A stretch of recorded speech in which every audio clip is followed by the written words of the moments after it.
진리가 시장 속에 있다, 이런 주제로 오늘 말씀을 드리겠습니다. 사람이 종교를 위해 존재하는 것이 아니라 종교가 사람을 위해 존재하는 것이 마땅합니다. 사람이 종교를 위해 존재한다는 것은 종교적 엄숙주의의 태도이고, 종교가 사람을 위해 존재한다는 것은 행복주의의 태도입니다. 사람이 종교를 활용한다는 것은 종교의 체험을 현실적인 생활 세계로부터 출발하자는 것입니다. 흔히 말하는 세속이 종교의 출발점이 되겠습니다. 다시 말하면 사람이 행복하고 잘 살기 위해서 종교의 신앙법과 수행법을 활용한다는 것입니다. 현실적 생활 세계에서 물질적인 풍요로움, 정신적인 만족감, 그리고 영적인 안정감을 조화롭게 실현하는 것이 삶의 목적이 되는 것입니다. 어떠한 종교적 가치를 실현하기 위해서 세속의 가치를 버리고 어떠한 성스러움을 따로 추구하는 것이 전통적으로 보는 종교적 생활이라고 할 수 있습니다. 종교적 영역과 세속의 영역, 즉 생활세계의 영역을 구분하는 태도입니다. 그런데 이제는 두 영역을 구분하는 것이 비현실적이라는 생각에서부터 출발하자는 것입니다. 소태산 대종사님이 말하는 불법시 생활, 생활시 불법의 이념도 바로 그것이 되겠습니다. 여기서 불법이라는 것은 정당한 진리적 종교 일반을 말하는 것입니다. 생활세계의 영역과 종교적 생활의 영역을 일치시키자는 것이 소태산 대종사님의 가르치신 세발 받침대 수행. 저는 한글 쓰기 운동을 해서 이런 말을 만들어 봤는데, 이게 사막병진 수행을 말한다고 할 수 있습니다. 사막병진 수행을 저는 세발 받침대 수행이라고 이렇게 지칭하겠습니다. 사람이 종교를 활용해서 바르고 풍요로운 삶을 살며 주대를 실현하는 것을 살리려면 세발 받침대 수행을 해야 합니다. 세발 받침대 수행이라고 할 때 이게 무슨 말일까 한번 생각을 해보겠습니다. 세 개의 발이 동시에 서야 합니다. 사진기에 세발 받침대가 있습니다. 화가들이 사용하는 이젤도 세발 받침으로 되어 있습니다. 세 발로 세우는 사다리도 있습니다. 소태 다리가 세 개인 것도 균형 잡힌 대표적인 사물이 되겠습니다. 한자로 솥정자입니다. 요즘 사람들은 세 발로 서 있는 솥을 보기는 힘들지만 삼각대, 사진기의 삼각대는 흔히 우리가 잘 알 수가 있습니다. 3이라는 숫자는 철학적이거나 종교적인 의미를 가진 내용을 주기도 합니다. 고구려에 삼조고가 있습니다. 까마귀 위의 검은색은 오행 가운데 물, 즉 수를 상징합니다. 만물이 생겨나는 시작이 수, 즉 수생목이 되겠습니다. 세 개의 다리는 천지인을 말하는 것입니다. 천지인이 합일하여 만물을 생겨나게 하고 사람이 천지의 법도를 따라 만사를 펼친다는 말입니다. 불교는 삼보를 말합니다. 불법성 삼보입니다. 삼보에 귀의한다는 삼귀의 신앙도 있습니다. 회삼규일 사상도 있습니다. 성문, 연각, 보살이 모두 하나의 부처님의 가르침으로 돌아간다는 사실입니다. 근기, 즉 가르침을 이해하는 능력의 정도에 따라서 구분하는 세 단계가 되겠습니다. 성문은 공사상을 이해하는 단계, 연각은 인연의 법칙을 깨달은 단계, 그리고 진리를 깨달았을 뿐만 아니라 중생을 제도하는 실천을 하는 단계를 말합니다. 성문, 연각, 소승불교, 보살은 대승불교로 구별하나 이들은 모두 하나의 부처님을 가르치는 말입니다. 삼각대라고 하는 것이나 우리말로 세발 받침대나 세 개의 다리가 함께 균형을 이루어 안정되게 서 있게 합니다. 세 개의 다리가 균형을 이루는 것처럼 정신수양, 사리연구, 작업취사의 공부가 균형을 이루어야만 바른 인격이 서고 신앙과 수행을 함께 할 수 있게 된다는 말이 되겠습니다. 이는 앞서의 바나나 마음 공부처럼 어느 하나가 특별히 중요하다고 할 수 없는 것입니다. 세 갈래의 다리의 중요성이 똑같은 정도인 것과 같은 말이 되겠습니다. 이것은 운동이나 악기를 연주하는 것과는 다릅니다. 태권도나 유도 등의 운동은 운동의 정도를 따라서 단계를 밟습니다. 악기를 연주하는 것도 그렇습니다. 초보자의 단계로부터 출발해서 여러 단계를 거쳐가며 높은 수준의 곡을 연주합니다. 그러나 정신수양 사리연구 작업주사의 공부는 단계가 아닙니다. 생활세계에서 정신수양 공부를 먼저 하는 경우도 있고 사리 연구를 먼저 할 수도 있습니다. 당장 행동을 먼저 해야 하는 경우도 있습니다. 그러나 어떠한 경우라 하더라도 정신수양 사리연구 작업주사의 공부는 동시에 해야 하는 것이라는 말이 되겠습니다. 들어가는 문이 경우에 따라서 다르더라도 같은 공간을 누리는 것이 세발 받침대 수행이라고 할 수 있겠습니다. 이 세발 받침대 수행을 쉽게 이해하기 위해서 바나나 마음 공부라고 이름 붙여 볼 수가 있습니다. 세발 받침대 공부는 바나나 과일이 열매를 맺는 것과 같은 과정이라는 것을 발견하게 됩니다. 바나나를 연상하면 세발 받침대 수행에 쉽게 접근할 수가 있다는 말이 되겠는데요. 세발 받침대 수행에 대해서도 같은 맥락으로 연관지어 생각을 해보겠습니다. 세발을 수행, 삼조고 수행 등 여러 가지 우리말로 생각해 보았지만 세발 받침대 수행이라고 하면 사막병진 수행에 대한 우리말로 적당한 번역이 되겠습니다. 다시 바나나를 얘기해 보겠습니다. 모든 식물은 하나의 암술과 하나의 수술이 수정해서 열매를 맺습니다. 그런데 바나나는 세 개의 수술과 세 개의 암술이 수정하여 하나의 열매를 맺습니다. 그리하여 바나나 껍질 속에 들어있는 바나나의 속살은 세 조각이 하나로 붙어 있는 것입니다. 정신수양, 사리연구, 작업주사가 각각 따로따로 진행하는 공부인 것 같지만 동시에 하나로 진행해야 하는 공부인 것입니다. 바나나 세 조각이 하나의 껍질에 쌓여서 하나의 열매가 되어 있는 것처럼 정신수양, 사리연구, 작업주사의 공부는 순서대로 한다거나 단계적으로 하는 것이 아니라 동시에 해야 한다는 것을 말하는 것입니다. 어떤 사람들은 정신수양을 먼저 하고 그 단계가 깊어지면 사리연구를 해서 그 다음 단계에서 실천하고 행동한다고 생각합니다. 그러나 우리는 바나나를 통해서 정신수양, 사리연구, 작업주사의 공부가 동시에 이루어져야 하는 형태를 볼 수가 있겠습니다. 바나나가 가진 또 한 가지 특징도 사막병진 수행과 닮아 있습니다. 바나나 식물에서 나오는 독특한 냄새는 해충의 접근을 막아준다고 합니다. 바나나 재배가 가능한 열대 지방에서는 농가들이 텃밭에도 바나나를 기르는 것을 기르고 있습니다. 이것은 바나나를 먹기 위한 것도 있지만 해충을 방지해서 다른 작물을 재배해도 도움을 얻기 위한 것이라고 합니다. 사막병진 공부를 하면 바른 마음을 가지고 바른 생활을 하기 때문에 잡스러운 기운이 끼어들지 못하게 하는 것과 같다고 할 것입니다. 세발 받침대 수행을 제대로 하기 위해서는 우리가 우리의 존재 철학을 명확하게 해야 될 필요가 있습니다. 정신수양 공부를 할 때 두 가지 전제를 해볼 수가 있습니다. 사람이란 존재, 즉 모든 존재가 영기질로 구성되었다는 것이 하나이고, 다른 하나는 우리의 정신도 해부학적인 구조를 가지고 있다는 것을 알아야 된다는 것입니다. 그런데 영기질의 구조를 제대로 이해하려면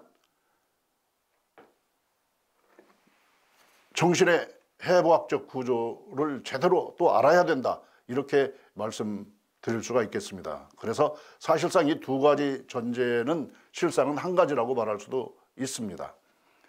존재 철학의 전제가 확실해야만 정신을 왜 수양해야 되는가? 예를 들어서 정신의 존재를 부정하는 유물론자에게 정신 수양에 대해 설득하기는 굉장히 어려울 것입니다. 정신의 존재를 인정하지 않는 사람에게 사리연구, 작업주사를 동시에 수행해야 된다는 세발 받침대 수행, 바나나 마음 공부를 어떻게 이해시킬 수가 있겠습니까? 존재 철학은 사람이란 존재의 본질과 실상에 대해서 탐구하는 학문입니다. 사람은 어디서 와서 어디로 가는가? 라는 질문도 핵심적인 탐구 과제가 되겠습니다. 존재 철학의 영역에서 모든 문제는 지금도 결론 나지 않고 토론을 계속하고 있습니다. 존재 철학의 영역에서만이 아니라 철학의 모든 영역과 질문과 과제, 이것들이 모두가 다 앞으로도 계속 토론 중일 것이라고 되어 있을 것입니다. 서양에서 경우를 보겠습니다. 철학이나 과학의 학문적 세계에서는 중세 그리스도교의 지배가 끝난 뒤에 사람은 신이 창조하는 존재다라고 하는 그런 믿음도 끝났습니다. 그러나 서양 사람들은 일반 대중들의 의식 속에서는 지금도 사람은 신이 창조했다, 만물은 신이 창조했다라고 하는 생각이 여전히 힘을 갖고 있습니다. 아무튼 학문적으로 존재의 본성을 묻는 대표적인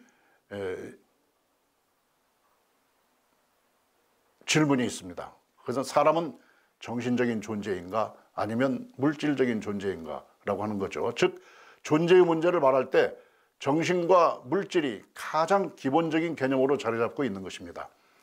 바꾸어 말하면 몸과 마음의 문제다, 이렇게 말씀드릴 수가 있습니다. 학문적인 틀로 말하면 관념론과 유물론의 대립이 되겠습니다. 헤겔이라고 하는 철학자는 관념론을 대표하는 철학자라고 할 수 있습니다. 그는 감각적 관념론이 설명하지 못하는 것을 극복해서 의식의 관념론을 제기합니다. 이게 감각적 관념론이라는 게 뭐냐, 이걸 잠깐 말씀드리면 무엇이 존재한다라고 하는 것은 무엇이 감각된다, 이런 말을 하는 것입니다. 이게 영국의 버클리라고 하는 철학자가 대표적인 것인데요. 그런다 헤겔이라고 하는 철학자는 감각되지 않는 것도 존재하고 있다. 이걸 어떻게 설명할 거냐, 이런 문제를 말하고 있습니다. 즉 인간의 마음은 분명히 존재하는데 감각되지는 않는다, 이런 얘기죠.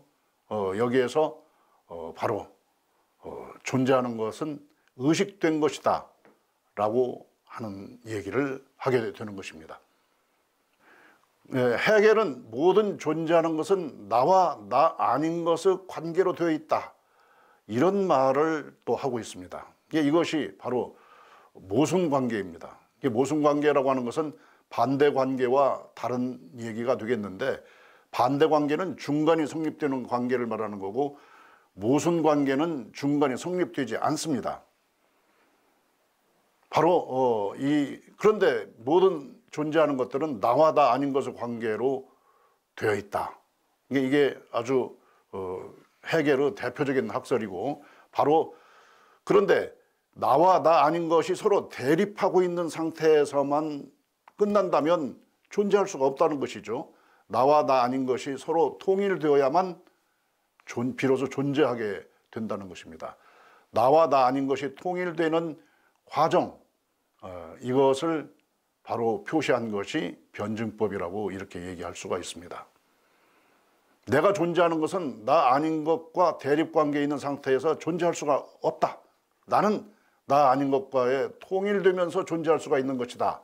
이것이 이제 변증법의 기본 정신인데, 내가 생존하는 것, 내가 생활하는 것이 그렇게 돼 있다는 것입니다. 불교의 연기설이 아니라고 하더라도 내가 사는 것은 나 아닌 것과의 관계를 통해서만 설 수 있다, 이렇게 말씀드릴 수가 있습니다. 이것은 굉장히 자연스러운 것이며 자연 그 자체의 속성이라고 할 수가 있습니다. 나와 나 아닌 것의 관계, 즉 모순의 통일 방식이 바로 변증법이라고 말씀드릴 수가 있는데, 이것은 논리학적으로 보면 종개념에서 유개념으로의 통일이라고 말을 할 수가 있습니다. 이게 변증법 발전 과정에서 한번 따져보겠습니다. 예를 들어보죠. 남자와 여자의 위에 사람이란 개념으로 있습니다. 사람이라고 하는 개념 속에서 남자와 여자라고 하는 개념이 통일된다, 이런 것입니다. 그러니까 변증법이라는 것은 하나가 싸워서 다른 하나를 이기는 것이 아니라 모두 함께 포함되는 것을 말한다고 할 수 있습니다. 왼쪽이라고 하는 개념과 오른쪽이라고 하는 개념이 통일돼서 방향이라고 하는 개념으로 된다, 이렇게 말씀드릴 수가 있는 거죠. 그런데 이러한 유개념으로 발전하면서 최상위에 가면은 절대자, 즉 신이라고 하는 존재에 가게 된다고 할 수가 있습니다. 이에 대해서 즉 아까 말씀드릴 때 해겔은 무엇이 존재한다라고 하는 것은 생각된 것이다, 의식이다, 의식된 것이다 라고 이렇게 얘기를 했는데, 이에 대해서 마르크스와 유물론자들이 질문합니다. 사람이 먼저인가, 지구가 먼저인가? 이에 대한 상식적인 답변은 지구가 먼저라는 것입니다. 그런데 의식은 지구에 속한 것이 아니라 사람에 속한 것이기 때문에 지구라는 물질적 존재가 먼저다라고 하는 것이 바로 마르크스와 유물론자들의 생각이 되겠습니다. 그런데 여기에서 좀 빠르게 말씀드리면 관념론과 유물론의 대결을 중재하는 철학자가 나타났습니다. 니콜라이 하르트만이라고 하는 철학자인데요. 그는 사람이라는 존재는 물질적 존재를 토대로 그 위에 정신적 존재가 성립된다는 계층적 존재라고 하였습니다. 한마디로 사람은 물질적 존재이며 정신적 존재이고 정신적 존재이며 물질적 존재라는 것입니다. 존재 철학에 관한 이러한 생각들은 정신이나 혹은 물질 가운데 어느 하나 또는 그 둘을 존재의 기본적인 실제로 전제하고 있습니다. 인도 철학에서는 지수화풍의 네 가지 인연을 따라 뭉쳤다가 흩어졌다 하는 것이 존재라고 하였습니다. 동아시아 철학에서는 정신이나 물질 이전에 기의 실제를 전제합니다. 그런데 기를 물질로 보는 사람도 있습니다. 중국이나 북한의 연구자들은 대부분 그렇게 생각합니다. 그렇다면 기철학은 곧 유물론과 같은 말이 됩니다. 그렇다면 기와 대응하는 개념으로 쓰는 리라고 하는 관념은 바로 관념 그 자체이거나 정신으로 해석하게 되는 잘못을 범하게 되는 것입니다. 기는 정신과 물질 이전에 그들의 근원체가 되는 실제입니다. 이러한 논의의 연장선에서 영기질론을 이해하게 되겠습니다. 우주만유가 영과 기와 질로서 구성되어 있다는 말씀입니다. 영은 만물의 본체로서 영원불멸한 성품이며 기는 만유의 생기로서 그 객체를 생동케 하는 힘이며 질은 만유의 바탕으로서 그 형체를 이름한다. 정산종사법어 원리편 13장의 말씀입니다. 영과 기와 질은 기를 가운데 놓고 짜여져 있습니다. 영을 말할 때 영기라고 하고 또 질을 말할 때 기질이라고 말을 할 수도 있습니다. 사람뿐만 아니라 동식물과 광물 이것들도 영기질로 짜여져 있습니다. 그리고 행성과 우주도 영기질의 짜임새로 되어 있습니다. 1월 성신이 바로 정령이다. 이런 말씀이 대종경 변이품에서 말씀하고 있는데 1월 성신을 정령이라고 한 근거도 바로 이 영기질론에 근거하고 있다. 이렇게 말씀드릴 수가 있습니다. 그런데 영기질은 음양상승과 인과보응의 법칙에 따라서 쉬지 않고 변화하며 움직이고 있습니다. 우주 자연의 영기질이 변하는 것과 나 자신의 영기질의 변화를 일치시키는 것이 신앙이고 수행이 되겠습니다. 영기질의 짜임 속에서 영과 기와 질이 모두 각각의 범주를 갖습니다. 질은 바로 물질입니다. 금목수화토의 오행이라든가 지수화풍의 사원수, 원질, 원소 또는 원자, 쿼크 등의 범주를 말할 수가 있습니다. 기의 범주는 음양, 오행의 상생상극 운동과 인과보응입니다. 영도 여러 범주를 갖습니다. 다시 말하면 정신도 해부학적인 짜임을 갖고 있는 것입니다. 심리학적인 대상인 개인적인 마음, 이성, 감성, 도덕성, 의지의 범주가 다르고 있습니다. 또 개인을 넘어서는 정신, 예를 들어 민족정신, 시대정신 등이 있습니다. 그리고 그 위에 영식, 영혼 등의 범주가 서게 된다라고 이렇게 말을 할 수가 있습니다. 사람은 왜 존재하는가? 이 문제를 생각을 해보겠습니다. 우주라고 하는 존재는 왜 존재하는가? 바로 그것은 존재 자체가 목적이다. 이렇게 말씀드릴 수가 있겠습니다. 그래서 시작도 없고 끝도 없다고 하는 것이 되겠습니다. 존재 지속을 위해서 음양상승과 인과보응의 이치에 따라서 변화를 하는 것입니다. 사람도 우주의 일부입니다. 모든 사람과 모든 존재를 합하여 우주라고 할 수가 있겠죠. 우주의 존재 지속이라는 그러한 틀 속에서 사람도 존재 지속을 합니다. 자연의 생태계는 우주가 존재 지속을 하는 과정입니다. 사람이 우주의 존재 지속과 함께 하는 것은 무엇이 되겠습니까? 그것이 일입니다. 마음의 집은 일이고 몸의 집은 마음이며 만물의 집은 몸이다. 심택사요, 신택심이며 물택신이다. 이러한 말씀이 있습니다. 우리나라의 전통적인 천지인 삼극사상의 맥락과도 이어집니다.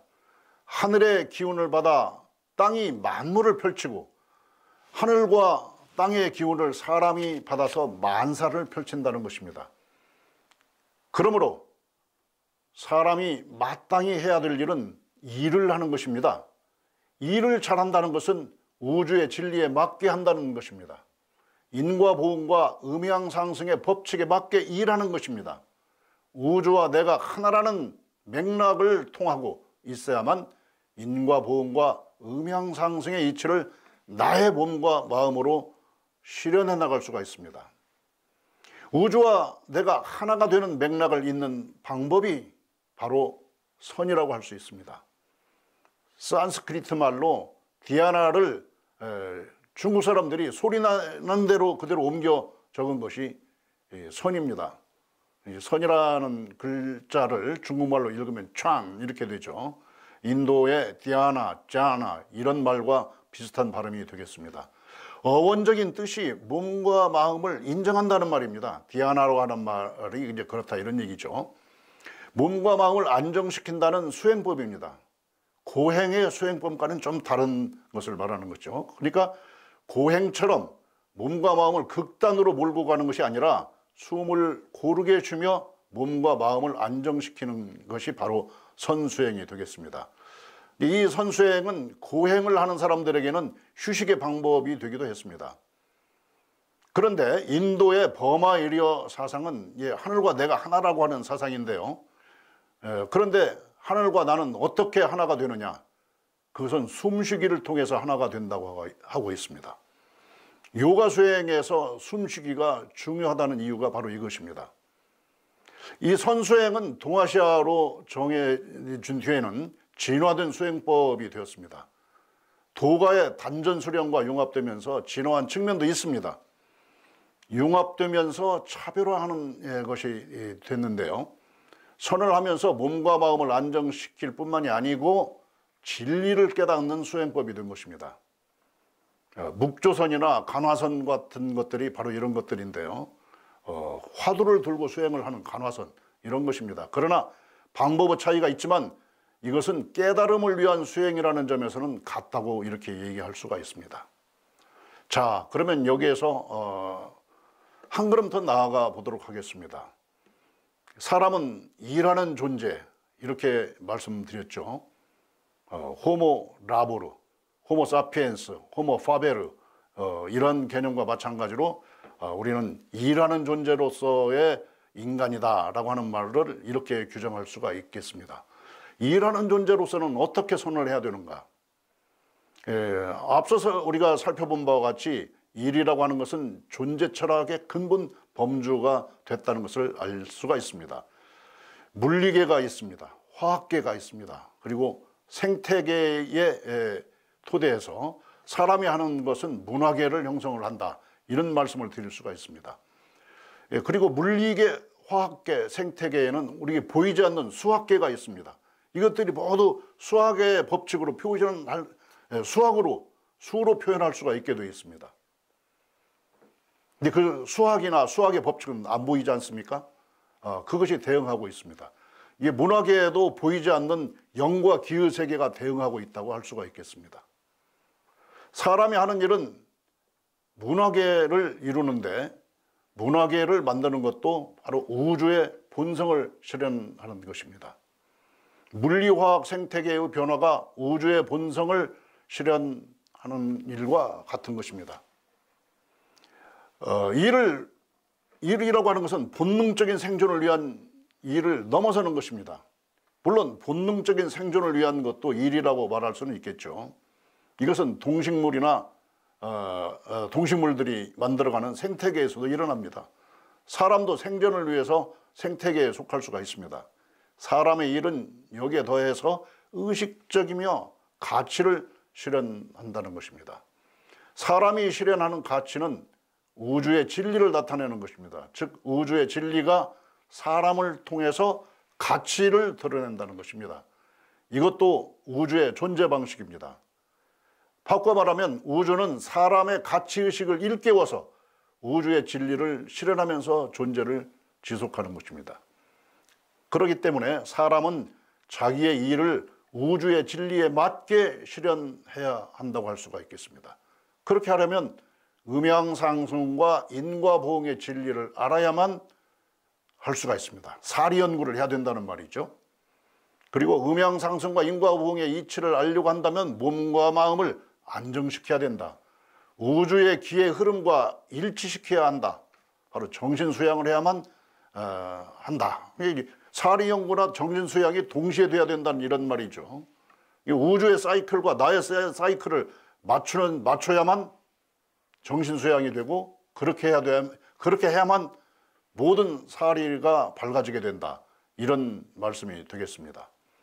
물론 일을 우주의 진리에 맞게 치러내는 것은 작업취사 공부입니다. 그런데 이 사람이 하는 일은 시장에서 이루어지는 것입니다. 아주 깊은 산속 한적한 곳에서만 이루어지는 것이 아니라고 할 수가 있겠죠.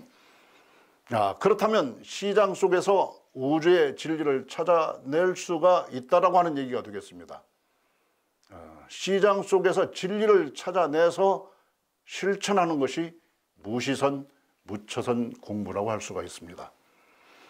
무시선과 무처선의 공부는 어느 때, 어느 장소에서나 선 공부를 해야 된다는 말이 되겠습니다. 그런데 이 말은 어느 때, 어느 장소에서나 결과부자하고 앉아서 좌선하라는 말이 아닙니다. 생활선 또는 활선이라고 하는 말입니다. 이게 여기에서 아시아 여러 지역의 선수행을 잠깐 비교를 해보겠습니다. 앞서 말씀을 드렸습니다만 다시 한번 반복을 해보겠습니다. 인도의 선수행은 마음을 보는 공부입니다. 마음을 다지는 공부라고 할 수 있죠.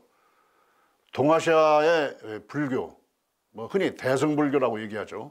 대승불교의 선수행은 화두를 보는 공부 또는 화두를 다지는 공부, 이렇게 말씀드릴 수가 있습니다. 그리고 우리 소태산님의 선수행법, 원불교의 선수행은 일의 본성을 보는 공부입니다. 일을 통해서 성공부를 한다, 이런 뜻이 되겠죠. 그리고 일의 본성을 다지는 공부라고 할 수 있습니다. 이 아시아에서 선수행의 발전 단계를 규정할 수 있는 부분이라고 할 수 있겠습니다. 이게 그러한 무시선, 무처선, 즉 이것을 한마디로 활선수행이라고 이렇게 말할 수가 있겠는데요. 그 첫 단계는 예학입니다. 요리를 하려고 한다면 먼저 음식 재료를 다듬어야 합니다. 선수행, 활선수행을 하는 것도 그렇습니다. 선을 하려고 하는 사람이 일상생활에서 사람들 관계를 어지럽게 해놓으면 그 사람이 선을 제대로 할 수 있겠습니까?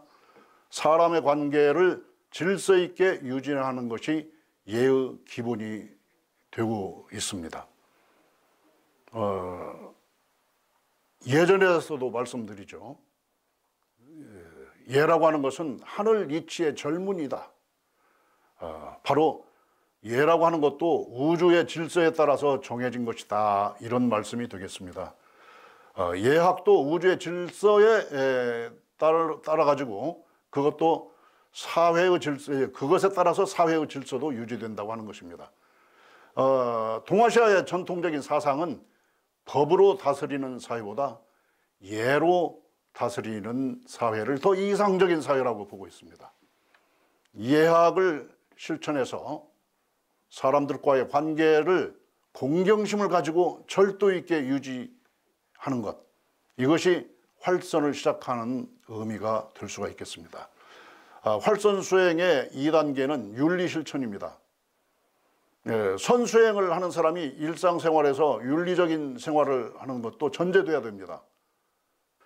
부모님에게 효도하고 형제 자매와 우애를 나누며 이웃과 친밀하게 지내야 됩니다. 시민사회와 공동체의 규범을 존중하고 나라에 충성하고 보편적인 인류 사랑도 실천해야 합니다. 직업윤리를 잘 지킬 뿐만 아니라 자리타에 충실해야 됩니다. 새벽에 일어나서 방석을 펴고 자리에 앉는 것이 참선을 시작하는 것이 아니라고 할 수가 있겠습니다. 생활 전체를 정돈하는 것 자체가 선수행의 출발입니다. 우리가 중세 신학자인 마이스터 에카르트의 기도의 조건에 대해서 말한 것을 한번 비교해서 생각해 볼 수 있습니다. 마이스터 에카르트는 루터가 종교 개혁을 하기 이전에 종교 개혁을 해야 된다라고 생각한 사람입니다. 교회를 통해서만 기도하고 구원을 얻을 수 있다는 생각을 버리라고 하는 것입니다. 개인이 자기 집 골방에서 기도를 해도 하나님과 통할 수가 있다. 모든 개인의 영혼에는 영혼의 불꽃, 소울 플레임이 있다라고 이렇게 말했습니다. 그것이 하나님과 연결되어 있는 고리다, 이런 얘기죠. 그래서 어디서든지 기도하면 하나님의 음성을 들을 수 있고 하나님의 구원을 얻을 수 있다. 이것이 마이스터 에카르트의 사상이고 이것을 신비주의다, 이렇게 규정하기도 합니다. 그런데 그분이 말하는 기도에는 조건이 있습니다. 그것은 이기심을 버리라라고 하는 것입니다. 이기심을 가지고 기도하면 하나님이 응답하지 않는다는 얘기입니다. 사실은 교회에 가서 헌금하지 않고 사제에게 고해성사를 하지 않는 것보다 더 어려운 것이 이기심을 버리는 것이 되겠습니다. 이기심을 버린다면 기도의 절반은 응답을 들은 것과 마찬가지다, 이렇게 말씀드릴 수가 있습니다. 선수행도 마찬가지입니다. 자신의 일상생활을 윤리적으로 가다듬는 것이 선수행의 출발이 되겠습니다. 생활세계를 정돈하는 것 자체로도 선의 절반은 성취했다고 할 수가 있겠습니다. 활선수행의 3단계를 말씀드리겠습니다. 그건 참회입니다. 참회는 종교의 신앙과 수행을 할 때 반드시 해야 되는 일입니다. 크리스트교는 회개라는 말을 많이 씁니다. 동양 종교의 참회나 그리스도교의 회개는 죄를 뉘우치고 새 삶을 살려고 하는 결심이라는 점에서는 같은 말입니다. 참회라는 말이나 회개라는 말을 영어로 쓸 때는 repentance라고 이렇게 번역하니까 특별히 구별할 필요는 없다고 말씀드릴 수가 있겠습니다. 그리스도교의 참회는 구원을 받기 위한 것입니다. 창조설의 견지에서 보면 사람이란 존재 자체가 불완전한 것입니다. 옛 그리스 철학자 아낙시멘드로스의 말을 들어보겠습니다. 타레스를 서양 철학의 시조라고 부릅니다, 일반적으로. 그런데 아낙시멘드로스는 형이상학의 시조 또는 진정한 의미의 철학의 시조라고 부르고 있습니다. 타레스는 자연적인 물, 이것을 만물의 근본이라고 보고 있습니다. 여기에 비해서 아낙시멘드로스는 무제한 자라고 하는 무규정자, 이 보이지 않는 형상이 만물의 근본이라고 보았습니다. 그래서 형이상학의 시조다, 이렇게 말씀드리는 거죠. 그러면 어떻게 개별자들이 생겨났는가? 이 무제한 자를 그리스 말로 토아페이론이라고 하는데, 그 무제한 자로부터 제한된 가지고 규정돼 가지고 개별적인 존재가 만들어졌다고 보는 것입니다. 제한된다라고 하는 것은 바로 규정된다라고 하는 것인데, 무한자로부터 규정한다는 방식이 성경 창세기에서 쉽게 이해할 수 있는 부분이 나옵니다. 한번 우리가 생각을 해보겠습니다. 창세기에 나오는 말씀입니다. 하나님께서 빛이 있어라 그랬더니 빛이 있었다. 물 가운데 창공이 생겨라 그리하여 물과 불이 나누어라. 하나님께서 창공을 만드시고 창공 위에 물과 창공 아래의 다시요. 물 가운데 창공이 생겨서 위의 물과 아래의 물, 그 물과 물 사이에 창공이 생겼다. 이런 말씀이 이제 생략하겠습니다만은 나옵니다. 그런데 이 말씀은 빛이 있어라 라고 규정하니까 빛이 생겼고, 빛은 완전자의 하나 일부분이 된다고 할 수가 있겠습니다. 열매 맺는 나무가 있어라 했더니 있었다. 열매 맺는 나무라고 규정하는 거죠. 그런데 만물의 근본 형상인 무제한 자는 완전자라고 보고 있습니다. 그리고 그것으로부터 제한되고 규정된 모든 개체들은 불완전합니다. 완전자의 한 부분으로 제한됐기 때문입니다. 개체들은 이러한 불완전성을 죄라고 얘기했고, 이것이 모든 개체들이 가진 원죄라고 이렇게 말을 할 수가 있겠습니다. 이렇게 불완전한 개체들은 항상 속성을 가지고 있는데, 그것은 내 고향 완전자로 다시 되돌아가고 싶다, 이런 얘기가 되겠습니다. 이제 그러기 위해서는 죄값을 치러야 됩니다. 그것은 다른 개체들과 균형을 위해서 자기를 양보하는 것이라고 들 수 있습니다. 이것으로부터 자연의 균형이 유지된다는 그런 이론을 말하고 있죠. 그리스도교의 창조사에서 보면은 그 인격화된 하나님이 바로 아낙시멘드로스가 얘기하는 무제한 자, 토 아페르로 개념화시켰다고 할 수가 있겠습니다. 이 그리스도교는 완전자에게로 돌아가는 것을 구원이라고 하였습니다. 그리고 구원을 받기 위한 전제적인 조건이 죄값을 치르는 것입니다. 바로 그것이 회개하는 것입니다. 회개한다는 것은 지은 죄를 뉘우칠 뿐만 아니라 선천적으로 가진 죄, 즉 원죄의 죄값도 치러야 한다, 이런 얘기가 하고 있습니다. 이것이 다른 존재와 균형을 이루는 것이다. 그것이 이웃사랑이라고 얘기할 수가 있습니다. 내 이웃을 사랑하라 라고 하는 이 그리스도교의 말씀은 굉장히 형이상학적인 개념이라고 이렇게 말씀드릴 수가 있겠죠. 이에 대해서 동양 종교는 모든 개체들이 이 작은 우주, 마이크로코스모스라고 보고 있습니다. 하늘과 내가 하나다, 이런 생각입니다. 인도의 버마예리어 사상, 우리나라의 인내천 사상 등이 다 그렇습니다. 인간이 소우주라고 하는 거죠. 그런데 이 개체들은 긍정적인 본성과 부정적인 본성을 모두 다 가지고 있습니다. 긍정적인 본성은 우주와 하나 되는 길이고, 부정적인 본성은 우주와의 소통을 끊는 것입니다. 그 부정적 본성이 바로 탐진치라고 얘기할 수가 있겠습니다. 욕심과 집착, 화내고 어리석은 마음을 쓰고 행동하는 것입니다. 인과보험과 음양상승의 이치에 어긋나는 행동, 남을 음해하고 저주하는 행동, 사실을 왜곡하고 과대포장하는 행동, 초조한 마음, 시기 질투하는 마음, 부한 외동하는 마음, 순서를 모르는 마음, 가치 판단이 안 되는 마음 등의 어리석은 생각과 행동은 광범위합니다. 부정적인 본성을 원죄의 성격으로 이해할 수도 있습니다. 그래서 우주와 소통하기 위해서는 탐진치의 마음과 그 행동을 참여해서 본성을 회복해야 한다는 것입니다. 탐진치의 부정적 본성을 극복하는 적극적인 행위가 소태산 대종사님이 가르쳐 주신 우리 원불교의 감사생활이라고 얘기할 수가 있습니다.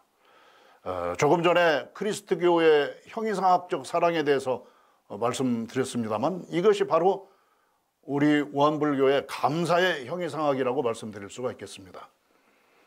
이와 같은 동양 종교의 참여는 수행적인 성격이 강합니다. 조금 전에 그리스도교의 참여라, 회개, 이것은 신앙적인 성격을 더 강하다고 말씀드릴 수가 있었죠. 그 다음 단계의 말씀을 드려보겠습니다. 활선 수행은 우주와 나를 일치시키는 수행입니다. 그리고 내가 하는 일과 우주의 진리를 일치시키는 일이 되겠습니다. 내가 나의 외부와의 관계가 우주와의 관계로 이어낸다는 것이죠. 우주와 관계한다는 것은 나의 외부에 있는 사람과 사람, 사물, 이것들의 관계를 소통시키는 것부터 시작을 합니다. 사람이나 사물과 관계하는 것은 사람의 오감으로 합니다. 안입이 설신, 오감으로 하는 거죠. 눈, 코, 귀, 입, 우리의 몸뚱이로 사물을 보고 듣고 냄새 맡고 맛보고 몸뚱이로 느낍니다. 이러한 감각에는 감각하는 마음이 결부되어 있습니다. 그래서 육근이라고 이렇게 말씀하는 거죠. 사물의 냄새와 감촉, 모양과 냄새, 맛과 소리를 구체적으로 느낄수록 마음의 파동과 사물의 파동이 가까워진다. 이렇게 말씀드릴 수가 있습니다.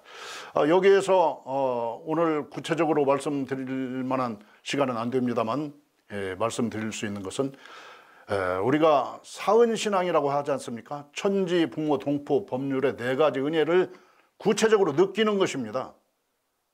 오감한다, 이런 느낌의 신앙적 차원의 출발이라는 것도 바로 감각에서부터 출발한다. 감각을 느껴야만 그러한 신앙, 진리신앙을 할 수가 있다. 이런 말씀이 될 수가 있겠습니다. 활선수행의 그 다음 단계, 5단계는 오감관입니다. 관물이라고 하는 것은 사물을 그 자체로 보는 것입니다.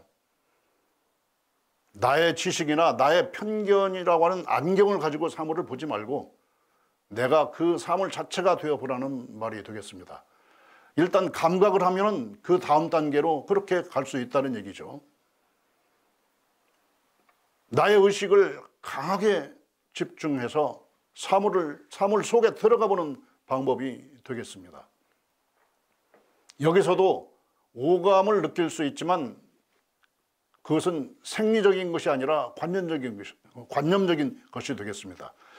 우리가 의식으로서 사물 속에 들어가서 그 사물의 냄새를 맡고 사물의 소리를 듣고 그리고 사물의 맛도 볼 수가 있는데 그것들은 생리적으로 우리가 느끼는 것과는 다르게 관념적으로 느껴질 수 있는 그러한 것들이 있는 것입니다. 아무튼 나의 감각을 버리고 사물 그 자체로 들어가 본다는 것을 우리가 한 가지 예를 들어보면 배우가 자기 인격을 버리고 극중의 특정한 인물의 역할을 맡아서 연기하는 것과 같다고 얘기할 수가 있습니다. 배우가 자기 인격을 버리지 않으면 극중의 인물을 충실하게 해낼 수가 없습니다. 사물을 그 자체와 본성을 제대로 알기 위해서는 사물 그 자체가 되는 방법으로 봐야 된다는 것입니다. 여기서 그 사물들이 바로 우주자연의 이치대로 돌아가고 있는가라고 하는 것을 거기서 보라 이런 얘기입니다. 진리에 따라서 바르게 흐르는 것도 보이고 또는 어떠한 그 사물이 거꾸로 가거나 비뚤어지게 흐르는 것도 우리가 발견할 수가 있겠습니다. 여기서 또 한 가지 비교해서 우리가 이해를 해보면 천지, 부모, 동포, 법률, 사은의 은혜를 느낀 뒤에 이제 그러한 구체적인 감각과 모양을 떠나가지고 우리가 둥근 형이상학적인 이론상 그 자체를 관한다. 이런 말씀을 드릴 수가 있겠습니다. 이 신앙과 수행을 같은 단계로 가는, 같은 방향으로 가는 것을 잠깐 예를 들어서 말씀을 드리는 것입니다. 기회가 된다면 이러한 부분에 대해서도 어떤 기회에 말씀을 드릴 수 있기를 바라겠습니다. 활선수행의 6단계는 오감체인입니다. 바로 이론상 서원문에 이론의 체성에 합하는 단계라고 할 수 있겠습니다. 체인이라고 하는 말은 개념 분석으로 아는 것이 아니라 체험하고 수련하며 몸으로 익혀서 아는 것입니다. 책상머리에서 책 보고 아는 것이 아니라는 말씀이죠. 장마당에서 부대끼며 아는 것입니다. 이렇게 아는 것은 단순히 지식으로 남는 것이 아니라 생활세계 그 자체가 되는 것을 말합니다. 바로 이것을 체인할 수 있는 그런 방법이 뭐냐 이제. 그것이 바로 우주 단전 숨쉬기, 천단지전 숨쉬기라고 이렇게 말을 할 수가 있겠습니다. 사람이 태어나서 이 세상을 떠날 때까지 잠시도 멈추지 않는 것이 숨쉬기입니다. 숨이 끊어지면 사람이 이 세상을 떠나는 거죠. 그러므로 선수행을 할 때 숨쉬기를 조절하는 것이 기본이 되는 것입니다. 수행자들은 단전으로 숨쉬는 방법을 씁니다. 이 단전은 배꼽 아래 한치에 위치하고 있는 단전혈입니다. 단전혈은 양기운과 음기운이 교차하는 자리 지점이라고 할 수 있습니다. 그런데 모든 존재하는 것들은 음양상승과 인과보응으로 변화하면서 자기의 존재를 지속한다고 말씀드리지 않았습니까? 존재하려면 음양을 지속적으로 교체시켜야 됩니다. 숨 쉬는 것, 음식을 먹고 소화시키고 배설하는 작용, 이런 것들이 다 음양이 교차하는 것입니다. 이것을 성리학적으로 표현하면 진공묘유의 운동이라고 이렇게 말씀드릴 수가 있겠습니다. 사람의 몸은 60조 개의 세포로 구성되어 있다고 합니다. 연구자에 따라서는 100조 개의 세포로 되어 있다는 분도 있죠. 작은 세포 하나하나도 음양상승으로 지속합니다. 음양상승 운동이 이루어지는 모든 곳에서는 단전이 있습니다. 그렇게 본다면 온 우주에 단전혈이 존재하고 있다는 것을 알게 됩니다. 그것이 바로 천단지전입니다. 나와 우주의 단전을 서로 이어서 소통시키는 것이 바로 우주 단전 숨쉬기입니다. 천단지전 숨쉬기라고도 얘기할 수가 있죠. 우주 단전 숨쉬기를 하면서 우주의 힘을 느끼며 또 의지하게 된다. 그렇게 했을 때, 그러한 호흡을 할 때 신앙심도 솟아난다라고 이렇게 말씀드리는 거죠. 우주 단전 숨쉬기를 하면서 나와 우주의 기운을 소통시켜서 하나의 맥으로 있게 합니다. 우주와 내가 하나가 되는 것입니다. 그래서 내가 우주의 진리를 대행하는 일을 하게 되는 것입니다. 인과 보응과 음양상승의 진리를 생활세계에서 행한다, 시장 속에서 행한다, 이런 말씀이 되겠습니다. 불의를 제거하고 정의를 양성한다. 이것이 우리 무시선의 목적 아니겠습니까? 그런데 여기에서 말씀드리는 불의라고 하는 것은 음양상승과 인과보응의 이치에 어긋나는 것이 불의이고, 그것에 맞게 행동하는 것이 정의입니다. 우리가 도덕적으로 말할 때 정의다, 불의다, 이런 개념을 넘어서서 이해할 수 있는 거죠. 바로 이렇게 됨으로써 우리는 일원의 위력을 얻고 일원의 체성에 합하게 된다, 이렇게 말씀드릴 수가 있겠습니다. 오랫동안 제 말씀을 들어주셔서 감사합니다.